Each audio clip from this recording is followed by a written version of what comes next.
Hello everybody, Prince Alagorn of Aquilonia here, and tonight we are going to be playing a little more Will You Press the Button? And already it gives me a stupid but awesome one. Like one where there's literally no downside. So, you become rich, but you have to press a button. Of course I'm going to press that, really.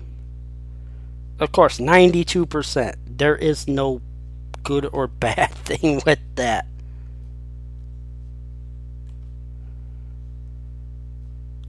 Okay. Have all food replaced with candy, but this includes toothpaste. Okay, I'm going to be honest with you. I don't really keep up with my oral hygiene as much as I should.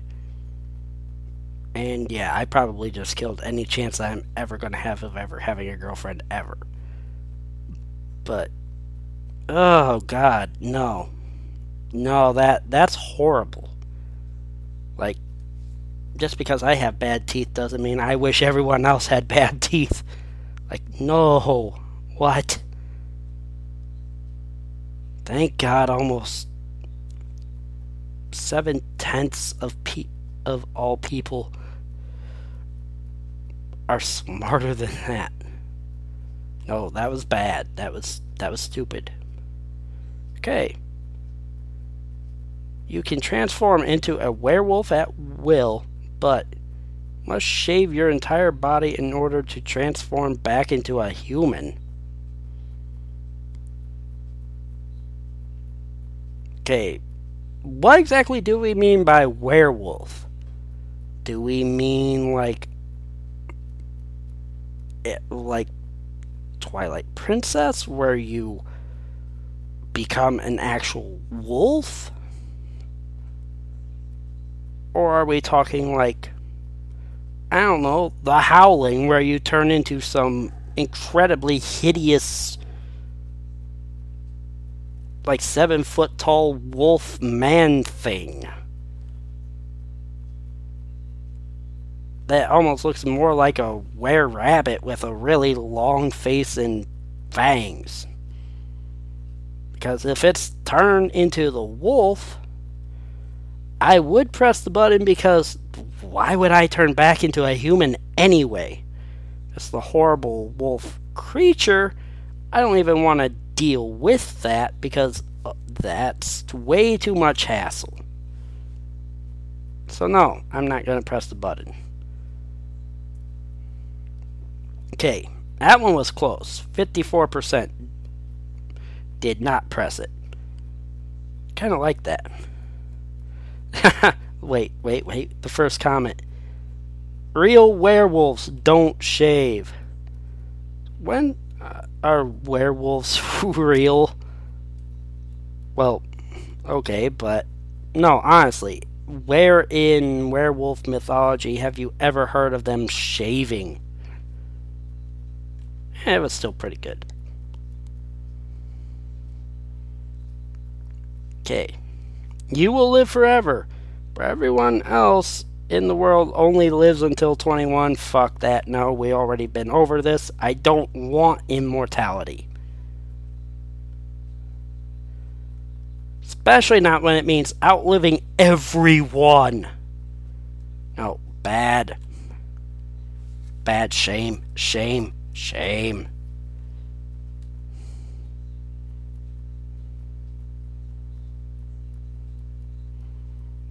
Okay, so this is kind of the same thing, except even worse. You live forever, but you can't kill yourself when you don't feel like living anymore. First of all, I didn't know that was an option when we're talking about discussions of immortality. And second of all, okay, so this brings up another problem with being immortal. If it's not the grief from outliving everyone that you will ever know and love that makes it not worth it, it's that you will grow bored with old age. There's only so much you can learn. There's only so much you can do. There's only so many people you can fuck with. So eventually you will reach a point where you will not have anything more to do. You would be so bored that you want to die. And this is something nobody ever thinks about when they think what it's like to live forever.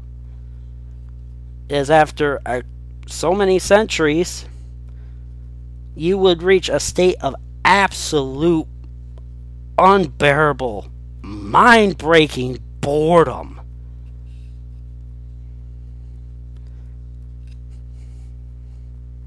Ugh. And if I didn't press the button when it comes to outliving everyone else, I certainly ain't gonna press the button when it comes to living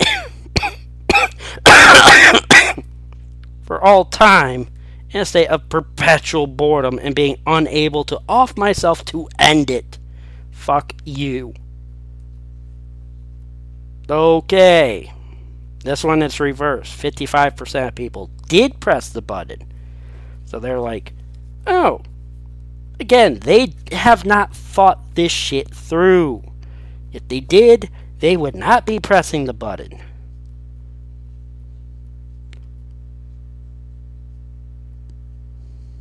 Okay. Get an awesome superpower. But someone who hates you gets the same power.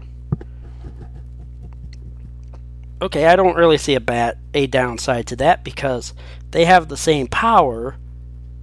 I would presume they would have it in about equal measure to me, which means fine. They want to pick shit with me? We'll go. It's never going to end. Eventually, we're just going to wear ourselves out to the point where we're so bored that we just walk away. But I can live with that. The question is, can they? So yeah, I will press that button. 76% did. Good. Okay. You have all future bills, payments, and other expenses paid in forward for the rest of your life, but you lose your sense of taste. Okay. I love food. I love all kinds of food. I especially love sweets, which is why my teeth are so jacked to begin with. But I also love salt. I love savory flavors. I love, like, spice. Oh god, do I love spice. Moderate spice. Like classic buffalo spice. Low-end Mexican food spice. Like dumping curry powder straight into my mouth. No. In fact, interesting aside, I was in Japanese class when I lived where I first lived when I started high school. Well, actually, Japanese club. I was also in Japanese class. I don't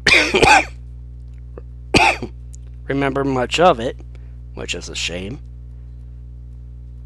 So don't be asking me to teach you Japanese because I barely remember anything at all. But yeah, I was in Japanese club, and one of the things that we did was we took a trip into Chicago and visited some Japanese places there, like outside of the city. Actually, I think it's up north by Schaumburg. I don't remember. I think so. There's actually a Japanese department store, grocery store, that we went to. And that was fun because I actually got a couple of issues of, at the time, DBZ manga that had not yet been released in America, which is the entire like Majin Buu stuff. So I think I still have, although I haven't seen my copies in years, so I don't know where they're at. A couple of the manga from that before they came out in America. I also got a Sailor Moon cast album that I still have, and a FLCL soundtrack, Fooly Cooly, that I still have. That was a fun trip. But anyway, when we stopped at the Japanese restaurant on the way, one of the things I did was I had never seen wasabi before. I did not really know what wasabi was. Like, I knew what it was. I know it's a paste made from ground up spicy mustard. But I had never had it before. My dumbass looks at it and thinks, kind of looks like ice cream. It shouldn't be that bad. I take an entire teaspoonful of this shit, plop it on my plate, come back to the table. Sparks Sensei, our teacher and club director, kind of looked at me like, Matt, dude, are you really sure you want to do this? And I'm like, I'll be fine. Because, again, I like spicy stuff. Like, okay, I can't quite do habaneros. That's another interesting story for another day. But, like, jalapenos I can do fine. Hot sauce I can do fine, depending on what kind it is. Cayenne's a little bit iffy, but I can still handle them. So I'm like, yeah, I'll be fine. Sure enough, I take this entire, well, no, not the entire. I did half the spoonful of raw wasabi and almost threw up because it was that fucking spicy. Like, I had no clue. And everybody got their seven fucking chuckles off on me that day. And oh man. And that's when I learned a little lesson in moderation, especially when you're trying something you've never had before. But yeah, anyway, back to the subject at hand. While I love food, what I really need is to not worry about my financial situation ever. Because when it comes to actually managing my money. Like, I get all my bills and shit paid off, but I'm a little bit addicted to spending. So yeah, if I could just not have to worry about bills anymore.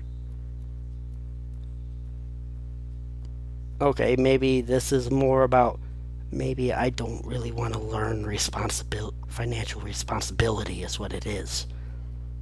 But yeah, just pay my bills off. I will gladly live without taste.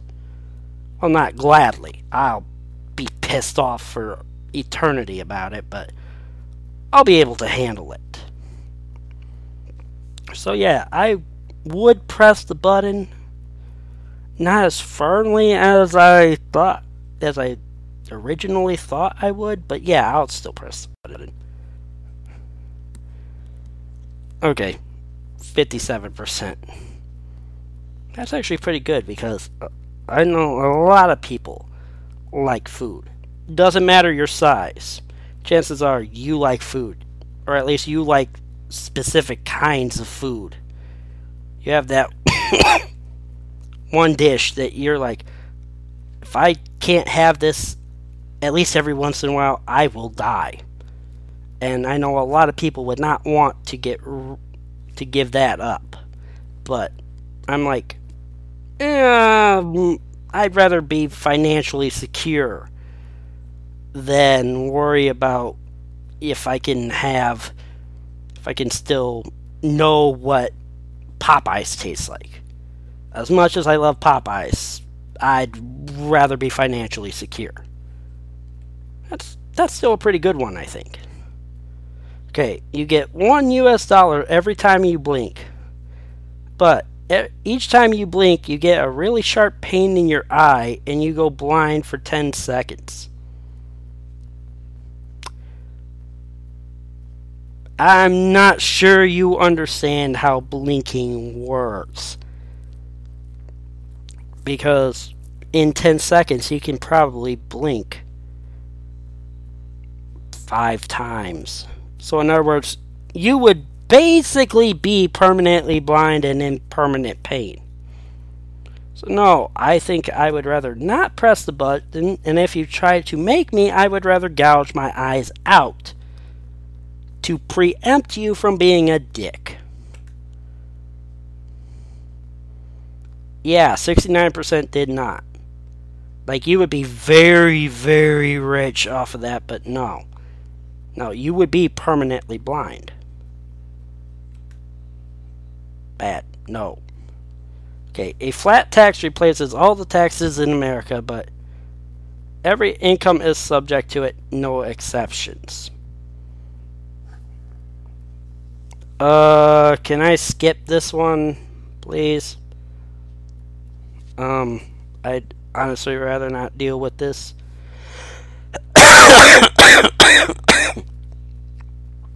Okay, I guess I will deal with it. Alright. I've always had very mixed feelings on my idea on the concept of a flat tax, which is one across the board rate that everyone has to pay. Now the reason for that is that it sounds like it would getting rid of the gradated tax scale would actually be a good thing, because it eliminates all the loopholes that the 1% uses to get out of paying the roughly 33% tax they should be paying under the way the U.S. tax code is structured. In fact, the ones that are really good at manipulating it pay a negative tax rate. That means they get money back when they file. Which, if you have $100 million, you don't need to be getting money back.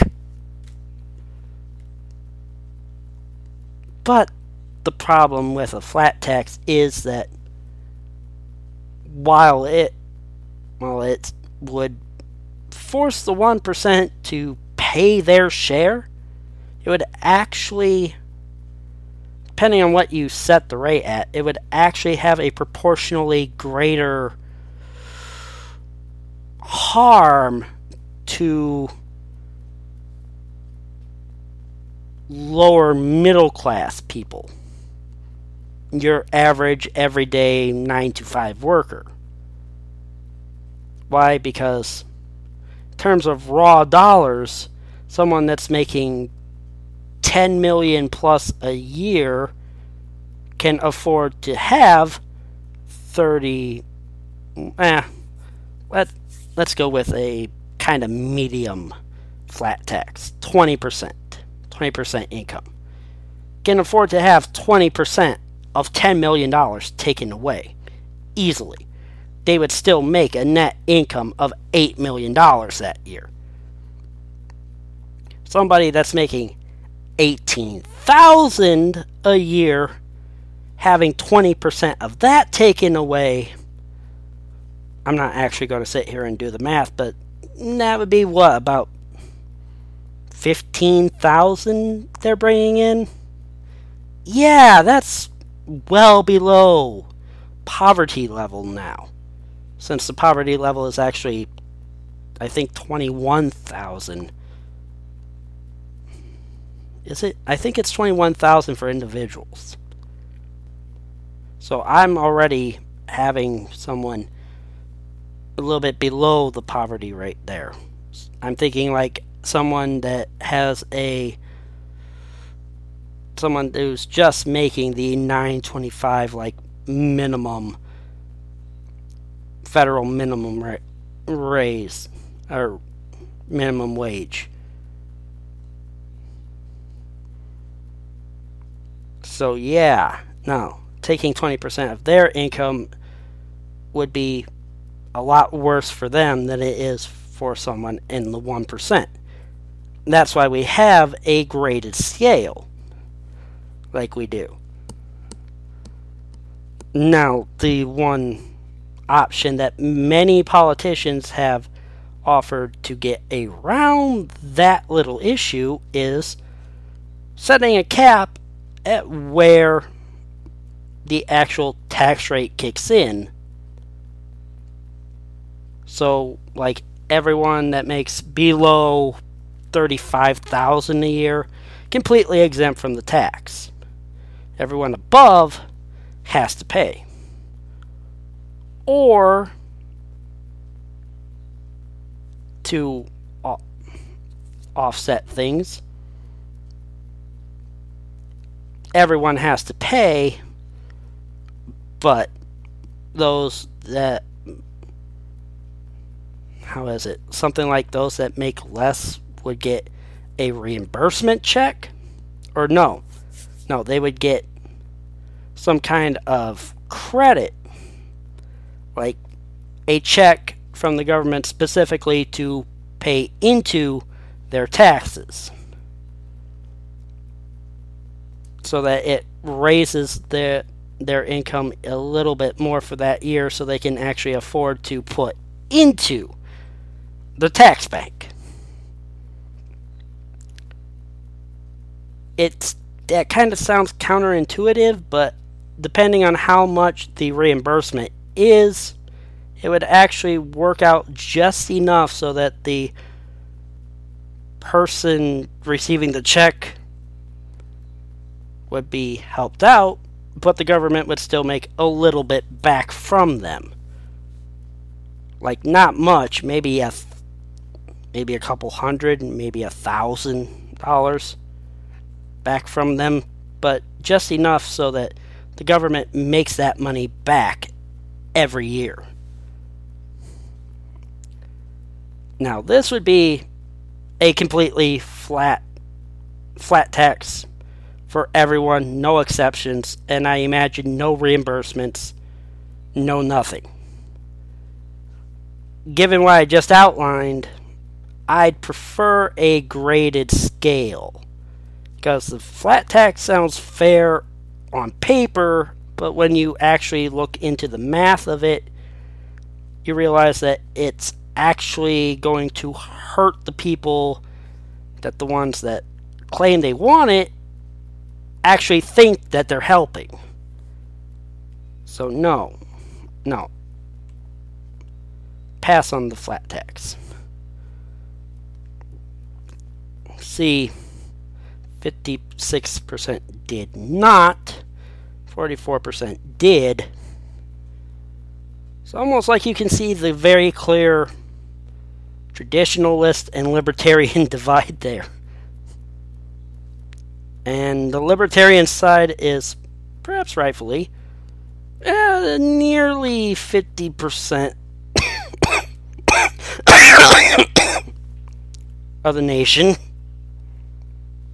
Yeah, that one was good because it really makes you think about it. Okay. It will perceive every concept of time and space and every possible outcome of the universe simultaneously, but you will live the rest of your life as a lab rat by the government. Okay, maybe not the last part, but isn't this the plot of Interstellar? No, I'd rather not.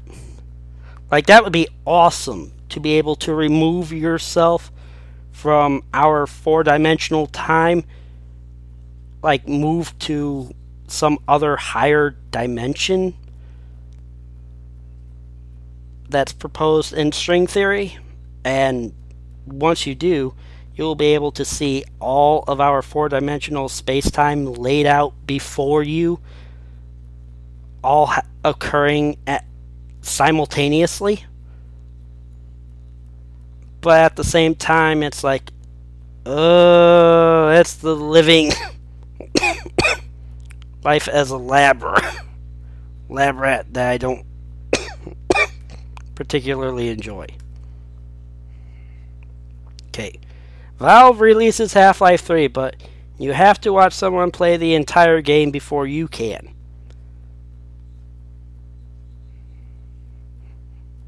Who? And I'm going to press it anyway, because I'd actually like to see Jacksepticeye or Josh Scorcher or Markiplier or Rabbit Luigi or someone like that actually do a full playthrough of Half-Life 3. And I don't mind waiting a few months before I can touch the game.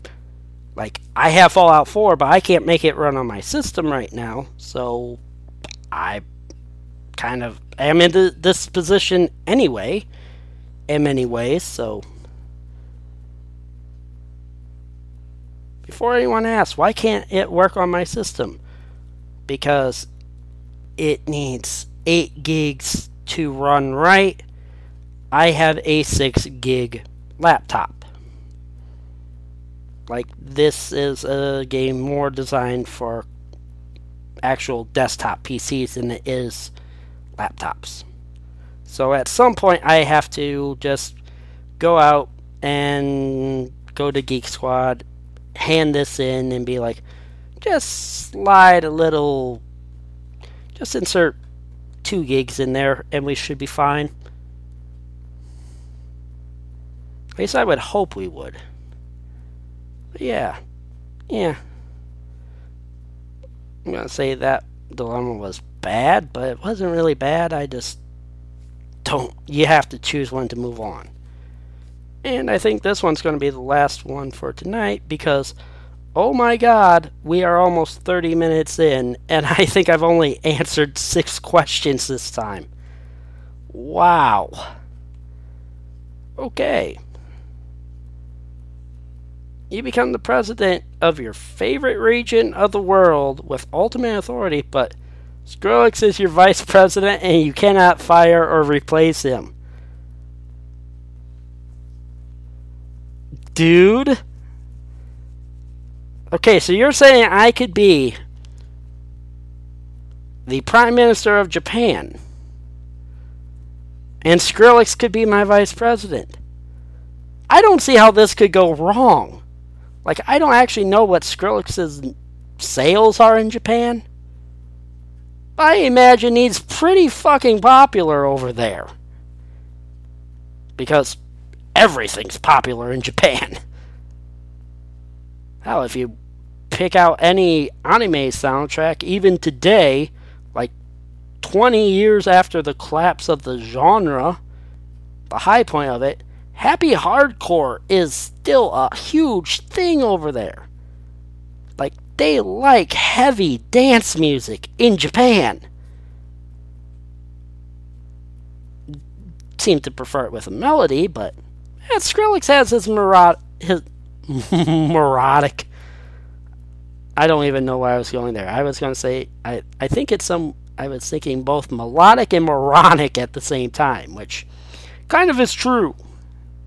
But yeah, no, Skrillex can actually play a decent melody in some of his songs. It's just that everyone knows him as the guy with the really big howling drops. So yeah, no, I don't see any downside to this. I would, as anti-Skrillex as I've been in the past, and believe me, I have been, no, I'd be perfectly fine with him as vice president, because at least, hell, I could have him play me out every time I go and do a speech. That would be fucking awesome, man. Could you picture the Vice Prime Minister of Japan being some guy with an asymmetrical haircut that, like, stage dives while banging on a fucking synth MIDI controller pad and crowd surfs with it, and oh, that would be awesome. Like, the rest of the world could suck our collective gigantic dick. Oh yeah, I'm pressing that button. 66% of people, 2/3. I don't know if that means that we got good taste or if that means that we're just fucking crazy. But yeah, man. Alright, that's a pretty good one to end on. So, till next time, you guys be good, you guys be awesome, and I will see you all later. Bye!